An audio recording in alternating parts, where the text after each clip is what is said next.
ಮಂತ್ರಿಗಳು ಹೇಳಿದ ಮತ್ತೊಂದು ಕಡೆ ಡಿ ಕೆ ಶಿವಕುಮಾರ್ ಅವರು ಸಿಎಂ ಆಗ್ಲಿ ಅನ್ನೋ ರೀತಿಯಲ್ಲಿ ಹೇಳಿದ್ದಾರೆ. ಅಂದ್ರೆ ಸಿದ್ದರಾಮಯ್ಯ ಸಾಕು ಅಂತ ಆಗ್ತದೆ.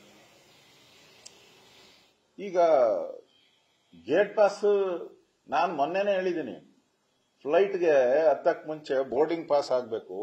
ಆಲ್ರೆಡಿ ಬೋರ್ಡಿಂಗ್ ಪಾಸ್ ತಗೊಂಡ್ಬಿಟ್ಟಿದ್ದಾರೆ ಸಿದ್ದರಾಮಯ್ಯನವರು. ಇನ್ನು ಫ್ಲೈಟ್ ಹತ್ತೋದು ಒಂದೇ ಬಾಕಿ ಇರೋದು. ಡಿಸೈಡೆಡ್. ಇದೇನು ಜಾತಕ ಹೇಳ್ತಾ ಇಲ್ಲ, ನಾನು ಗಿಣಿಶಾಸ್ತ್ರ ಹೇಳ್ತಾ ಇಲ್ಲ, ಜಾತಕ ಹೇಳ್ತಾ ಇಲ್ಲ. It is decided. ಸುರ್ಜೇವಾಲಾ ಪದೇ ಪದೇ ಎಂದೂ ಬರ್ತಾ ಇರೋಂತ ಸುರ್ಜೇವಾಲಾ ದಿನನಿತ್ಯ ಕರ್ನಾಟಕಕ್ಕೆ ಬೆಳಗ್ಗೆ ತಿಂಡಿ ಕರ್ನಾಟಕದಲ್ಲಿ, ರಾತ್ರಿ ಊಟ ಡೆಲ್ಲಿಯಲ್ಲಿ ಅನ್ನೋ ಸ್ಥಿತಿ ಆಗ್ಬಿಟ್ಟಿದೆ ಅವ್ರದ್ದು. ಪ್ರತಿದಿನ ಬರೋದು, ಸಮಾಧಾನ ಮಾಡೋದು, ಹೋಗೋದು. ಏನಕ್ಕೋಸ್ಕರ ಈ ನಾಟಕ ಎಲ್ಲ? ಈ ನಾಟಕ ಚೇಂಜ್, ಬದಲಾವಣೆಯ ಗಾಳಿ, ಇದ್ರ ಸಂಕೇತ. ಇದು ಬದಲಾವಣೆಯ ಗಾಳಿಯ ಸಂಕೇತ ನಡೀತಾ ಇದೆ. ಸಿದ್ದರಾಮಯ್ಯ ಹೋಗೋದು ಯಾರಿಗೂ ಡೌಟ್ ಇಲ್ಲ. ಸ್ವಾಮೀಜಿಯವರು ಏನು ಹೇಳಿದ್ದಾರೆ, ನಾನು ಮುಂಚೆನೆ 3 ತಿಂಗಳು ಮುಂಚೆನೆ ಹೇಳಿದ್ದೀನಿ ಈ ಬದಲಾವಣೆ ಆಗುತ್ತೆ ಅಂತ.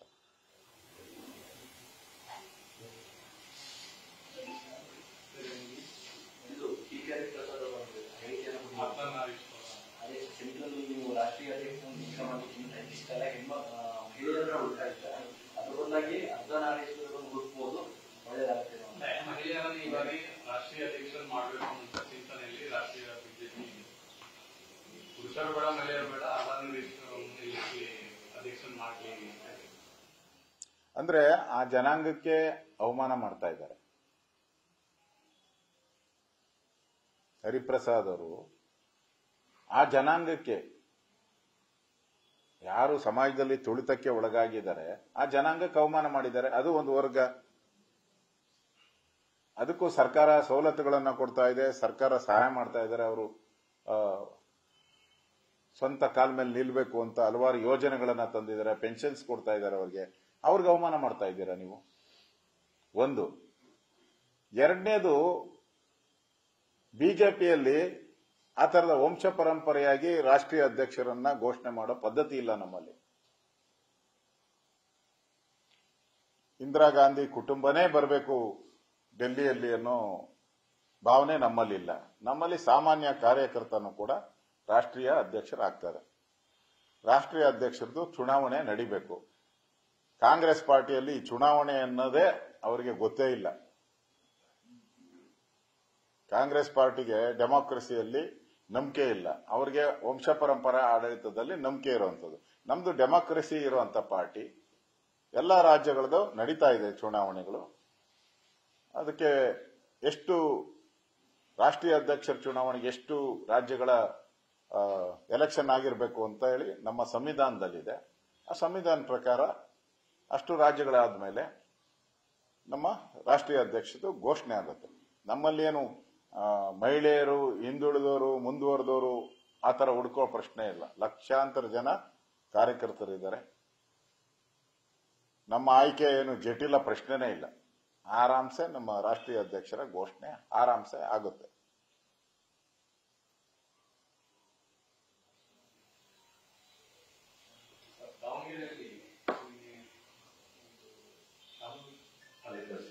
ನಮ್ದು ಶಿವಶಂಕರಪ್ಪ ಬರ್ತಡೇ ಆಗಿತ್ತು ಸರ್.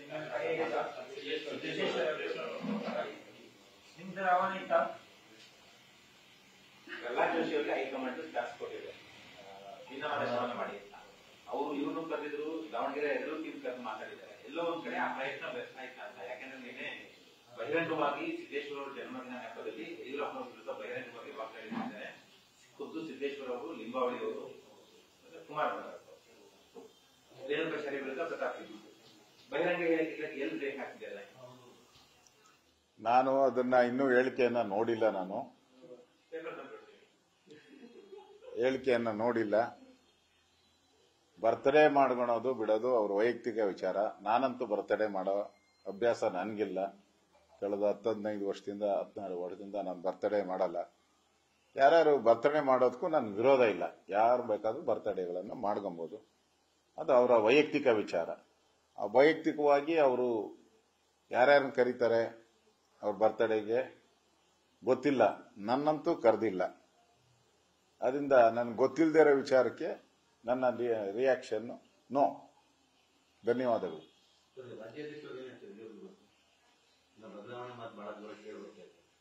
ಇಲ್ಲ, ನಾನು ಡೆಲ್ಲಿಗೆ ಹೋಗಿ ಬಂದಿದ್ದೀನಿ. ಅಲ್ಲಿ ಯಾವುದೇ ಆ ಥರದ ಚರ್ಚೆಗಳು ನಡೆದಿಲ್ಲ. ನಮ್ಮ ರಾಜ್ಯದ ಅಧ್ಯಕ್ಷರದು ಚರ್ಚೆನೇ ನಡೆದಿಲ್ಲ. ಇನ್ನು ನಮ್ದು ಟೇಬಲ್ ಮೇಲೇನೆ ಬಂದಿಲ್ಲ. ಅದರಿಂದ ನಮ್ಮ ರಾಷ್ಟ್ರೀಯ ಅಧ್ಯಕ್ಷರದು ಯಾವಾಗ ಘೋಷಣೆ ಆಗುತ್ತೆ ಗೊತ್ತಿಲ್ಲ. ಅದಾದ್ಮೇಲೆ ಮಾಡ್ತಾರೋ ಅದಕ್ಕೆ ಮುಂಚೆನೆ ಮಾಡ್ತಾರೋ ಅದನ್ನು ಗೊತ್ತಿಲ್ಲ. ನಮ್ದೇನು ಸಿಸ್ಟಮ್ಯಾಟಿಕ್ ಆಗಿ ನಡೆಯುತ್ತೆ. ಆ ಸಂದರ್ಭದಲ್ಲಿ ಯಾರ್ಯಾರ ಜೊತೆ ನಮ್ಮ ರಾಷ್ಟ್ರೀಯ ನಾಯಕರು ಚರ್ಚೆ ಮಾಡಬೇಕೋ ಮಾಡ್ತಾರೆ. ಅವರು ಏನು ಘೋಷಣೆ ಮಾಡ್ತಾರೋ ಅದಕ್ಕೆಲ್ಲ ನಾವೆಲ್ಲ ಬದ್ಧರಾಗಿರ್ತೀರಿ. ಅವ್ರು ಯಾರನ್ನ ಆಯ್ಕೆ ಮಾಡ್ತಾರೋ ಅದಕ್ಕೆ ನಾವು ಬದ್ಧರಾಗಿರ್ತೀರಿ.